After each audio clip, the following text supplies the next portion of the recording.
ألف لام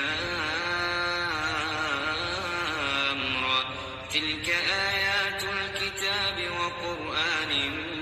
مبين ربما يود الذين كفروا لو كانوا مسلمين ذرهم يأكلوا ويتمتعوا ويلههم الأمل فسوف يعلمون وما